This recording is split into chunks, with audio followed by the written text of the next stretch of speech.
말씀은 사도행전 11장 18절부터 30절인데요. 우리 19절부터 26절 말씀 읽습니다. 같이 읽습니다. 그때에 스데반의 일로 일어난 환난으로 말미암아 흩어진 자들이 베니게와 구브로와 안디옥까지 이르러 유대인에게만 말씀을 전하는데 그 중에 구브로와 구레네 몇 사람이 안디옥에 이르러 헬라인에게도 말하여 주 예수를 전파하니 주의 손이 그들과 함께 하심에 수많은 사람들이 믿고 주께 돌아오더라. 예루살렘 교회가 이 사람들의 소문을 듣고 바나바를 안디옥까지 보내니 그가 이르러 하나님의 은혜를 보고 기뻐하여 모든 사람에게 굳건한 마음으로 주와 함께 머물러 있으라 권하니 바나바는 착한 사람이요 성령과 믿음이 충만한 사람이라. 이에 큰 무리가 주께 더하여 지더라. 바나바가 사울을 찾으러 다소에 가서 만나매 안디옥에 데리고 와서 둘이 교회에 1년간 모여 있어 큰 무리를 가르쳤고 제자들이 안디옥에 비로소 그리스도인이라 일컬음을 받게 되었더라. 아멘. 아멘. 서로 인사하겠습니다. 예수님 부활하셨습니다. 예수님 살아계십니다. 예수님 다스리십니다. 예수님 구원하십니다. 이 말로 시끄럽게 서로 교제하겠습니다. 시작.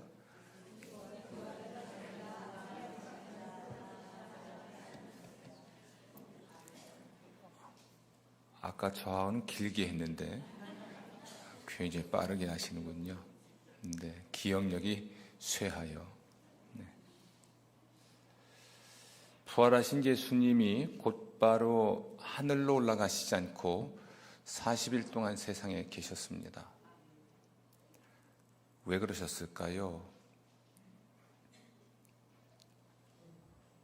부활 후 바로 하늘로 올라가시지 않고 40일 후에 올라가셨습니다. 따라서 부활 후 이 40일은 예수님이 이 세상에서 하셔야 될 일이 남아 있었던 시간이죠. 그 일은 예수님 자신이 부활의 증거가 되시고 그 부활의 증인이 되시기 위함이었습니다. 예수님이 40일 동안 세상에 계시면서 하신 일에 대한 성경의 기록은 어쩌면 오직 제자들에게 자신을 나타내시는 것뿐이었습니다. 왜냐하면 예수님의 제자들은 예수님에 관하여 세상에 증언해야 될 사람들이었거든요. 그들이 보고 들은 것을 세상에 말을 해야 될 사람들이었거든요. 예수님의 제자들이 예수님에 관하여 보고 들은 것, 그 내용 중에는 예수님의 죽음까지가 아니라 부활까지를 포함하는 것이었습니다. 아멘. 예수님의 생애 그리고 죽음, 이것을 목격한 예수님의 제자들에게 이제 마지막 결정적으로 중요한 것은 예수님의 부활에 관한 것이었죠. 그래서 부활하신 존재로서 예수님은 친히 증거가 되셨고 또 부활의 사실에 관하여 제자들에게 말씀하셨습니다. 이렇게 본다면 부활 후 40일은 예수님이 세상에서 증인으로 존재하셨고 살아가셨던 시간이라 할 수 있죠. 그리고 예수님의 제자들은 예수님에 관한 모든 것, 그러니까 예수님의 생애와 그 생애 중에 예수님이 말씀하셨던 많은 말씀과 보여주셨던 많은 기적들을 포함해서 예수님의 죽음 그리고 예수님의 부활에 관하여 온전하게 말할 수 있게 됐죠. 따라서 예수님의 제자들은 예수님의 증인이었고 교회는 예수님의 증인 공동체였습니다. 예수님에 관하여 무엇을 말할 것인가? 그것은 예수님의 생애는 물론이고 그의 죽음과 그리고 부활을 말을 하는 부활의 증인이요 부활의 증언 공동체가 바로 교회인 거죠. 이것을 사도행전 1장 8절 말씀은 성령이 너희에게 임하시면 너희가 권능을 받고 내 증인이 되리라 라는 말로 설명하는 겁니다. 예수님의 증인이 되리라. 성령으로 세례를 받고 나면 예수님을 증언하는 증인이 되는 것인데요. 이 말은 잘 들어야 돼요. 성령을 받고 나면 자동으로 예수님의 증인이 된다는 말인지, 성령의 능력을 받았으면 예수님의 증인이 되어야 한다는 말인지를 우리가 잘 분별해야 되기 때문에 그렇습니다. 어떤 사람들은 성령의 권능 또는 성령의 세례, 성령의 충만함을 받으면 예수님에 관하여 증언하지 않을 수 없기 때문에 성령 세례 받은 사람들은 예수님의 증인이 되는 것이다 라고 말을 하는 것으로 끝나지만, 거기에는 한 가지 함정이 있습니다. 결국 우리 마음이 움직여야 예수님에 관하여 말을 해야 하는 것일까라는 거죠. 이렇든 저렇든 저와 여러분은 예수님을 세상에 증언해야 될 증인들이고, 교회는 증인들의 공동체죠. 그래서 이렇게 말할 수 있어요. 저와 여러분, 우리 한 사람 한 사람의 삶은 선교적 삶이어야 하고, 교회는 더더군다나 선교적 교회가 되어야 하는 것이죠. 우리가 숨이 붙어 있을 때, 살아 있을 때만 가능한 일, 여러 가지 있겠지만 결정적인 것은 바로 복음을 증언하는 일입니다. 우리가 죽으면 예수님의 복음을 세상에 증언할 수가 없죠. 예수님 세상에 다시 오셔도 계속되는 것, 우리가 죽고 나서도 계속하는 것, 그것은 예배일 수 있습니다. 성도의 교제일 수 있습니다. 하나님의 말씀을 듣는 것일 수도 있습니다. 그러나 세상에 예수의 복음을 증언하는 이 일은 우리가 살아있을 때만 가능하고, 아멘, 예수님 다시 오시면 또 우리가 죽으면 할 수 없는 일이고 해야 할 필요가 없는 일들이죠. 이런 면에 있어서 우리가 예수님에 관한 이야기를 하는 것은 굉장히 긴박하고 중요한 일이라 할 수 있습니다. 먼저 여러분에게 질문을 하고 도전을 합니다. 여러분의 삶은 선교적인 삶인가요? 여러분의 존재와 여러분의 말과 여러분의 삶이 예수님을 드러내는 것이고, 예수님에 관하여 말하는 것이고, 예수님의 일을 하는 것이라는 의식을 하고 사는 것인지, 아니면 그런 의식이 전혀 없이 사는 것인지를 여쭤보는 겁니다. 그리스도인은 세상에 존재하는 것만으로도 선교적 존재입니다. 미셔널 빙이라고 해요. 우리는 존재하는 것만으로도 선교적 존재입니다. 그리스도인이기 때문에, 우리는 그리스도인이기 때문에 그냥 선교적 존재이죠. 오늘 11장 26절 말씀 보면 안디옥에서 비로소 그리스도인이라 일컬음을 받게 되었다라는 표현이 나와요. 이 그리스도인이라고 하는 말은 사도행전에서 제3의 종족입니다. 첫 번째 종족이 있다면 유대인이고요, 두 번째 종족이 있다면 비유대인인데요, 유대인도 아니고 이방인도 아닌 제3의 종족이 그리스도인인 것이죠. 적어도 안디옥에서는 사람들이 예수 혹은 예수를 주와 그리스도라고 고백하고 증언하는 사람들을 그래서 그리스도인이라고 말을 한 것입니다. 이 말은 칭찬이 아닐 수 있어요. 조롱의 말입니다. 쟤는 그리스도인이야. 유대인인데도 쟤는 그리스도인이야. 이방인인데도 쟤는 그리스도인이야. 쟤는 이방인 아니야. 쟤는 그리스도인이야. 로마 사람이 아니고 그리스도인이야. 유대인 아니고 그리스도인이야. 이렇게 회자되지 않았을까요? 이 조롱의 말입니다. 따라서 그리스도인과 교회는 제3의 종족이고 어쩌면 제3의 공동체라 할 수가 있죠. 그래서 다른 거예요. 이 세상에는 소위 유대인으로 일컬어지는 사람들과 비유대인으로 일컬어지는 사람들이 존재하는데 여기에 속하지도 않고 저기에도 속하지 않은 제3의 사람, 제3의 공동체이기 때문에 주목을 받지 않을 수 없고 그 주목을 받는 것이 칭찬이 아니라 오히려 미움의 대상이 되는 것이기도 하죠. 우리는 존재하는 것만으로도 선교적 존재고 우리의 말과 우리의 삶은 선교적 언어이고 선교적 삶이 될 수밖에 없습니다.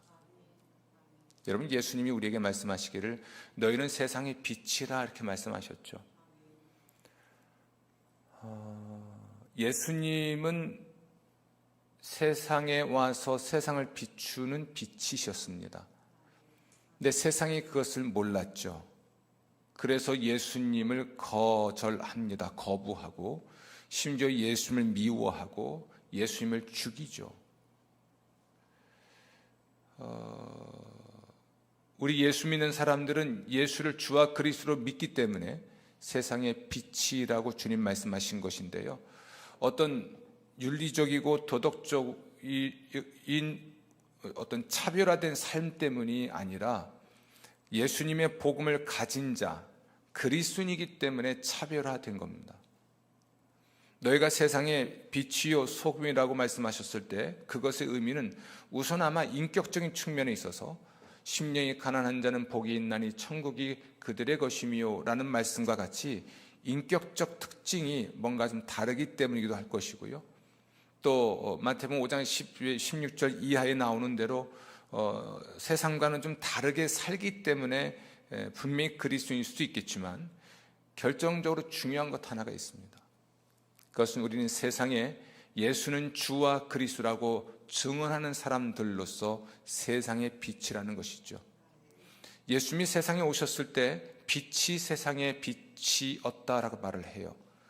세상에 계시는 동안에 하나님의 구원의 계획에 관하여 끊임없이 말씀하셨고 하나님 나라의 실제가 무엇인지를 자신의 존재와 삶으로 보여주셨고 병을 고치거나 귀신을 쫓아내는 방식으로 자신의 사역을 통해서 증명하셨거든요. 이게 가장 능동적이고 직접적이고 적극적인 의미에서 세상의 빛이라는 것이라면, 우리가 세상의 빛이라고 하는 말의 의미는 인격적으로 매우 성숙한 면이 있을 수도 있겠고요, 혹은 우리의 윤리적인 삶에 있어서도 다른 사람과 구별될 수도 있겠지만, 그보다 더 근본적이고 직접적인 것은 우리가 예수는 주와 그리스도라고 세상에 증언하고, 그러므로 그 예수님의 증인이기 때문에 세상에 비칠 수밖에 없는 거죠. 아멘. 이게 저와 여러분의 존재와 삶의 선교적 본질이고, 교회라고 하는 공동체가 세상에 있어야 하는 중요한 이유입니다. 교회가 적어도 이런 건물을 가지고 하나의 공동체를 형성하고 모이는 하나의 지역교회일 뿐 아니라 세상의 모든 교회가 교회로서 존재하고 새로운 세상이 되기 전에, 지금의 세상이 새롭게 되기 전에, 지금의 세상에서 세상이 새로워지면 구태할 필요가 없는 일, 교회의 사명에서 빠질 일이 하나 있다면 그것은 예수는 주와 그리스도라고 증언하는 것입니다. 아멘. 아멘. 세상, 그러니까 예수 믿지 않는 사람들에게 예수는 주와 그리스도라고 증언하는 일을 안 해도 되는 때가 바로 예수님 재림의 때입니다.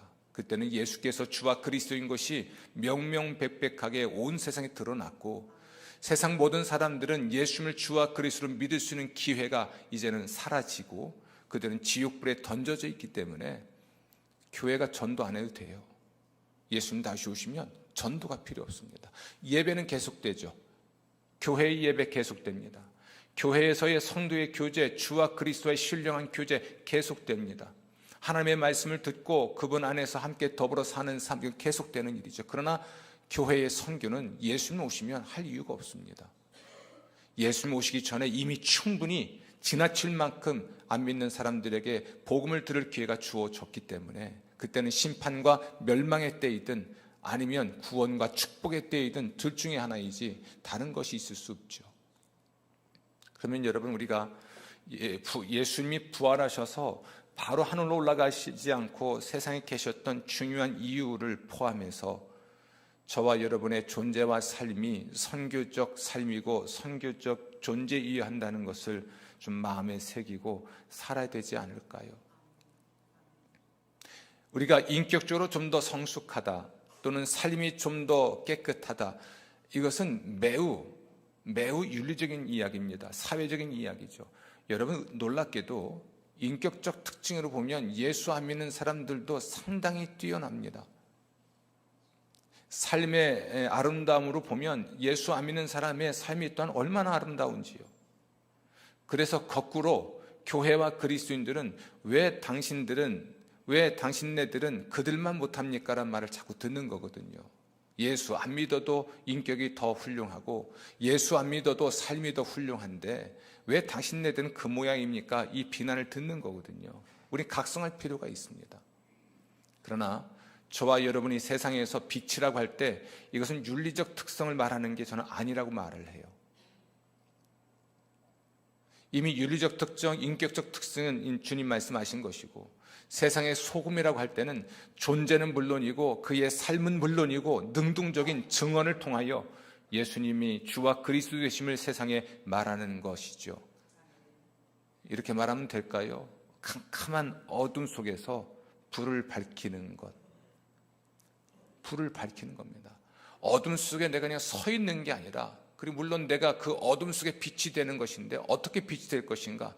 복음의 빛을 밝힘으로써, 그러니까 복음이라고 하는 그 등잔에 심지에 불을 붙임으로써 어둠을 밝히는 것이라고 한다면, 이것을 능동적으로 우리는 세상의 어둠을 비추는 빛으로서의 복음의 증언이고 또는 증거를 할 수 있는 것이죠. 부활 후 첫 주, 여러분들에게 드리는 첫 번째 도전이고 또 첫 번째 격려는 우리는 세상의 빛이라는 것. 저와 여러분은 선교적인 존재이고 또 선교적인 삶이어야 하고, 교회 또한 선교적 공동체이고 선교적 교회가 되어야 한다는 것을 말씀드립니다. 아멘. 그런데 이 삶을 위해 하나님께서는 우리에게 능력을 주셨습니다. 예수님께서 세상에 계시는 동안에 밤을 새워 제자들을 선발하신 후에 그들에게 사명을 주시고 말씀하셨습니다. 가서 천국 복음 전파하고 하나님 나라의 비밀을 가르치되 병은 모든 병과 모든 약한 것을 고치고 귀신을 쫓아내라. 아멘. 이것이 예수님께서 주신 겁니다. 그런데 그 주신 말씀에 관하여 성경은 이렇게 기록합니다. 병 고칠 능력을 주시고 귀신 쫓아낼 능력을 주시고, 그러니까 능력 주시고 보내시는 것이죠. 마태복음 28장 18절부터 20절은 지상 명령으로 알려져 있죠. 그러니까 이 세상에서의 명령이 아니라 최상위의 명령이라고 알려져 있습니다. 가서 모든 민족을 제자로 삼아라. 아멘. 근데 그 전에 주님 말씀하시기를 하나님께서 나에게 하늘과 땅의 모든 권세를 주셨다. 그리고 그들을 보내시는 겁니다. 또 마지막에 말씀을 마치시면서 내가 너희와 세상 끝날까지 함께 있을 것이다. 예수님의 함께 계심은 우리 신자와 교회의 능력의 근원이 되는 것입니다. 아멘.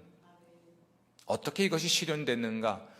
오순절에 성령이 임하셨을 때 제자들에게는 그것이 능력이 되었고, 성령의 권능으로 그들은 가서 복음을 전파하고 하나님 나라에 관하여 가르쳤고, 하나님 나라의 실제가 무엇인지를 병을 고치거나 귀신을 쫓아냄으로써 증명해 보이셨습니다. 아멘, 아멘. 능력 주시죠, 능력.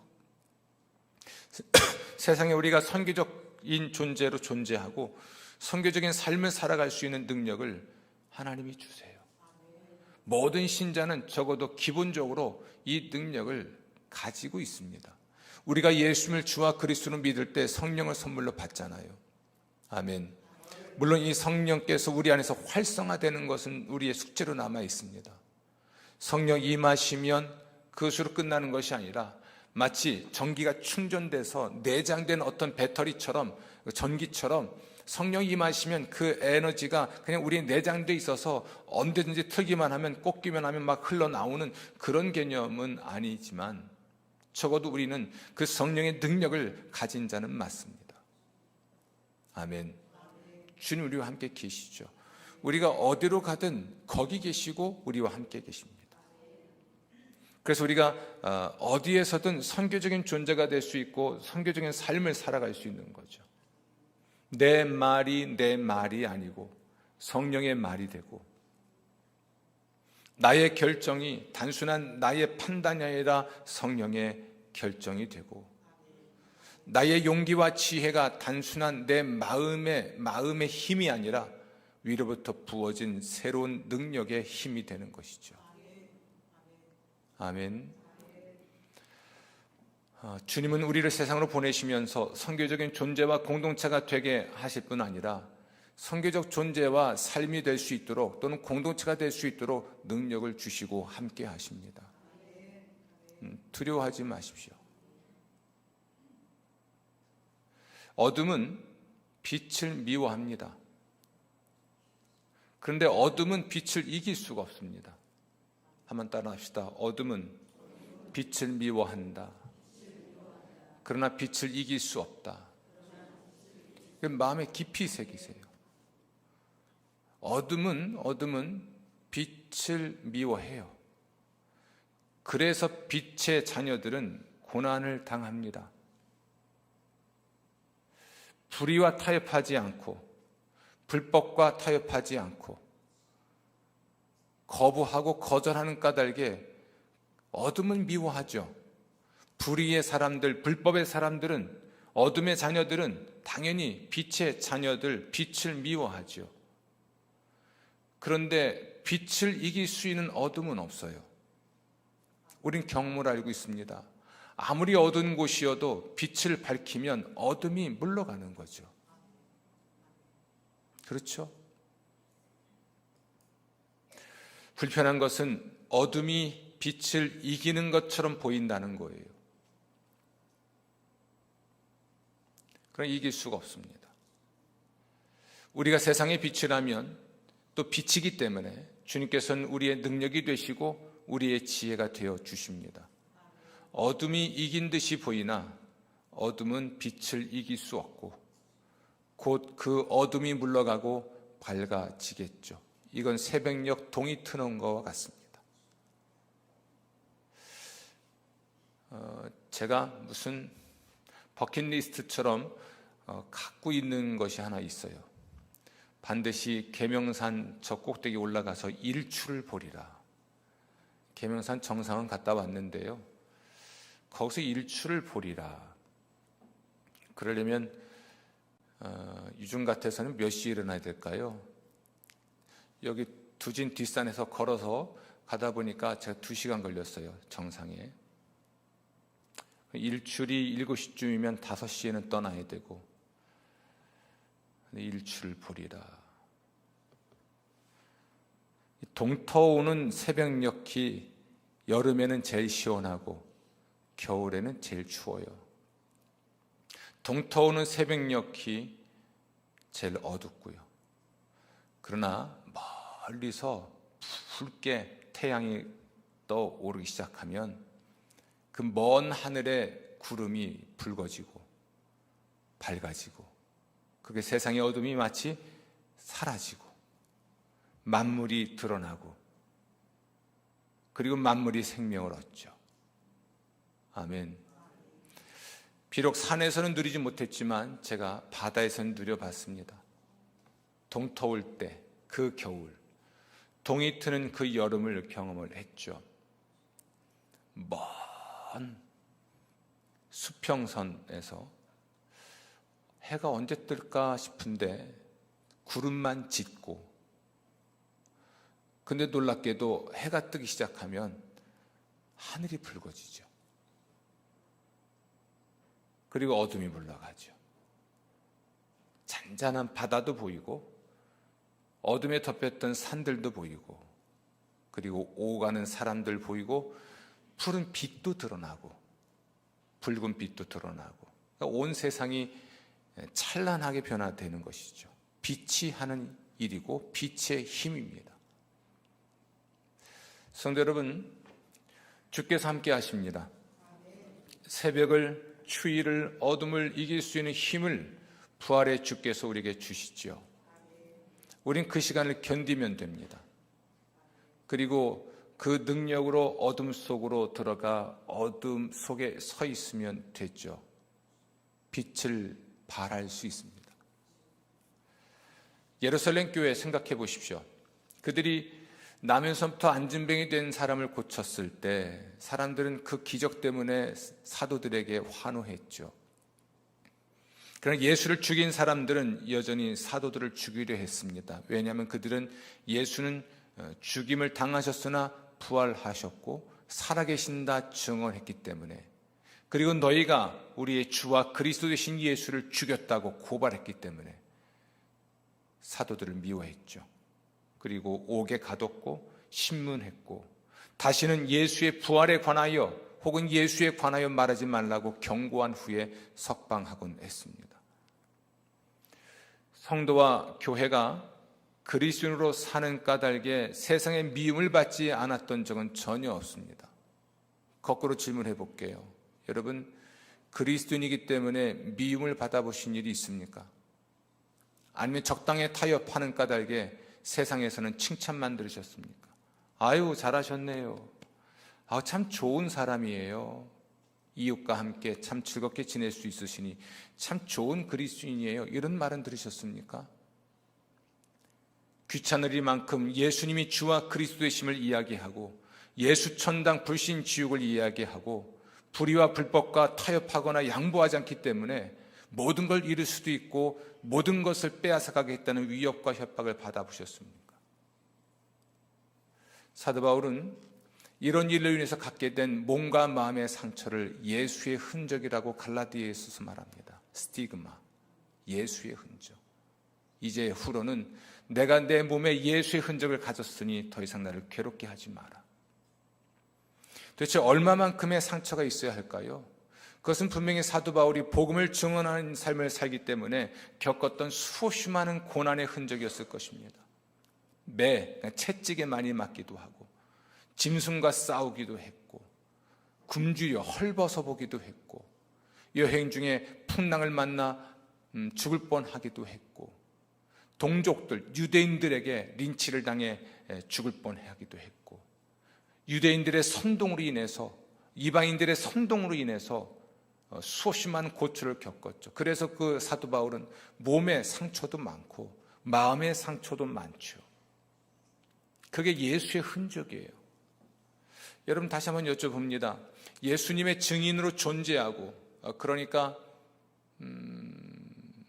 우리가 선교적인 존재가 되고 선교적인 삶을 살고 또 여러분의 가정이 선교적 가정이 되고 우리의 교회가 선교적 공동체가 되는 일에 헌신하는 까닭에 여러분이 입었던 내상 외상이 뭐가 있나요?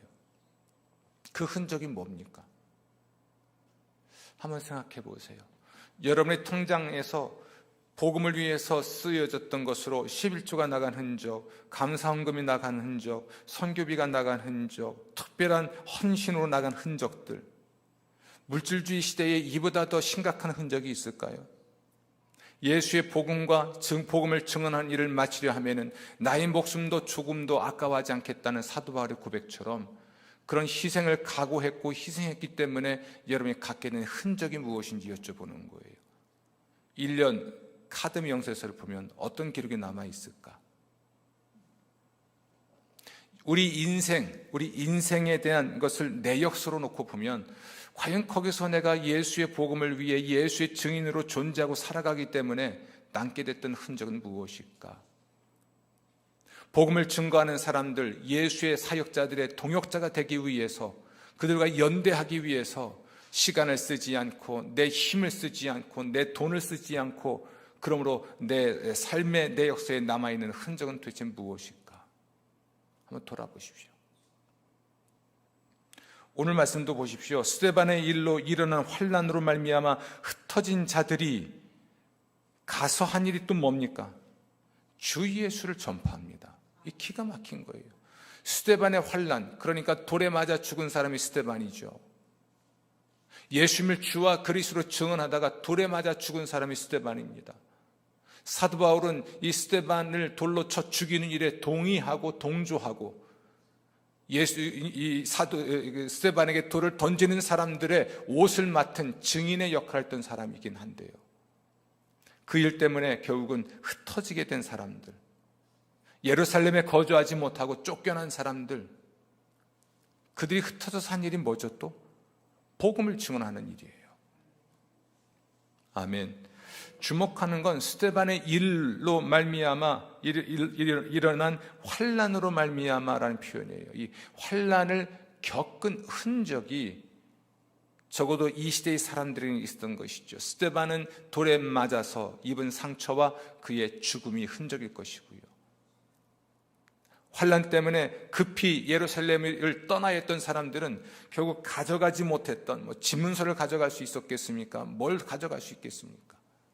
그때 떠나지 않으면 그들은 모든 걸 잃을 수 있기 때문에 목숨이라도 건지려고 자식들 데리고 처자식들 데리고 예루살렘을 떠나야 했던 사람들인데, 그래서 예루살렘이라고 하는 도시에서 편안하게 누리려만 했던 것들을 누리지 못하고 또 쓰지 못했던, 그리고 그것 때문에 잠을 자지 못하고 또는 누추한 곳에서 잠을 자고 좋은 건 먹지 못하고 박한 음식을 먹고 그리고 아이들 교육도 시킬 수 없고 교육도 책임질 수 없고 그 어떤 것도 할 수 없는 상태가 되는 거잖아요. 이게 그들이 예수님 때문에, 복음 때문에 잃어버린 것으로서 예수님의 흔적입니다.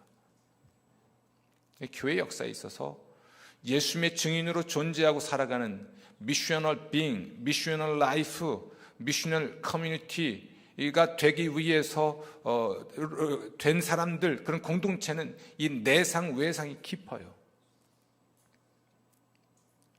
그러나 그 속에서 견뎌낼 수 있는 힘을 하나님이 주시죠.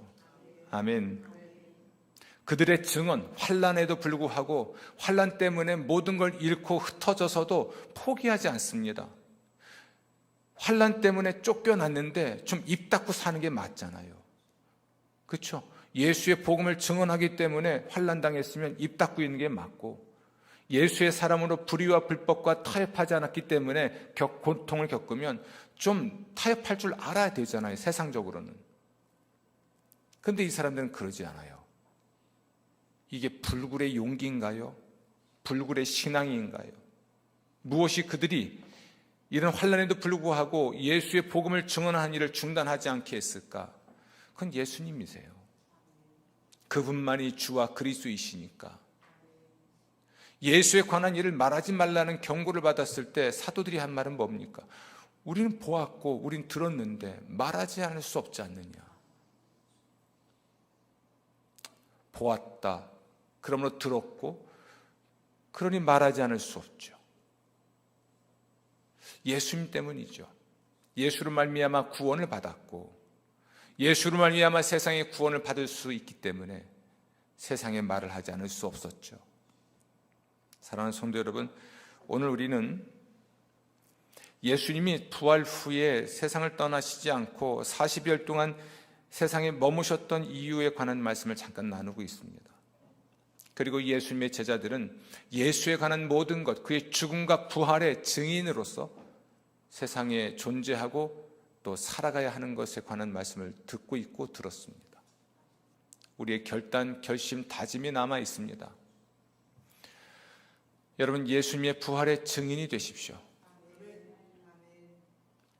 그게 여러분이 세상의 빛이란 말의 참된 의미입니다. 예수님의 부활의 증인으로 살아가는 것, 예수는 주와 그리스도라고 선언하고 선포하며 살아가는 것, 인격과 삶은 물론이고 능동적, 적극적으로 입으로 증언하는 삶을 사는 것, 이것이 부활의 증인의 삶의 모습입니다. 바라기는 이해가 가기 전에 여러분, 한 명이라도 구원하십시오. 한 명이라도. 대한민국의 교회 부흥 전략은요, 단순합니다. 한 사람이 1년에 한 명만 전도하면요, 매년 교회는 배가 성장하고요, 배가의 배가 성장, 이게 n 제곱의 n의 n승의 성장 개념이에요. 그런데 한 사람이 한 사람도 전도를 안 해요. 할 수만 있으면 아를 낳아서라도 전도하겠는데, 저처럼 아를 낳을 수 없는 사람은 전도라도 해야 되는데, 낳은 자식들은 교회를 안 다니고, 내가 낳은 자식들에게는 복음을 전한 일이 없어서 교회를 안 다니는데, 아를 낳을 능력도 없으면 나가서 복음이라도 전해야 되지 않을까, 그런 생각합니다. 아픈 이야기지만 마음 깊이 새기십시오. 부활의 능력과 축복을 누리길 원하십니까? 복음 전하세요. 예수의 사람으로 살아가십시오. 그러한 사람들에게 하나님의 능력 주십니다. 여러분 출세하라고, 여러분 자식 출세하라고 지식과 명예와 권력을 주라고 오신 분이 성령님이 아니십니다. 성령의 능력은 악을 이기고 사람을 악에서 구원하는 능력입니다. 나 혼자 잘 먹고 잘 살라고 주신 능력이 아니죠. 성령이 내 안에 계신 이유는 나를 근본적으로 내 안에서 개혁하시고, 급격하게 과격하게 갱신 개혁하시고, 나와 나의 존재와 나의 삶과 나의 증언을 통해서 세상을 구원하라고 오신 분이고, 함께 계신 분이고, 능력 주시는 분이지. 나 돈 벌어 잘 살라고, 나 공부해서 박사 되라고, 내 자식 부자로 호의호식하라고 오신 분이 성령님 아니십니다. 착각하지 마세요. 그러나 우리가 예수의 증인으로 존재하고 살아갈 때 그분은 내 안에 계시면서 나를 변화시키시고, 나를 위로하시고, 내 삶을 축복하시고, 하늘과 땅의 권세와 능력으로 내 자녀들의 삶을 여시고 형통케 하시죠. 아멘. 이 순서를 바꾸지 마십시오. 먼저 그의 나라와 그의 의를 구하는 삶, 하나님의 뜻이 이루어지길 원합니다. 하나님의 원칙대로 되길 원합니다. 하나님이 영광받길 원합니다. 이 주기도문의 첫머리처럼 우리가 그 삶을 살아갈 때 일용할 양식을 주시는 거예요. 부활의 능력과 축복이 여러분에게 함께 하시기를 주의 이름으로 축원합니다.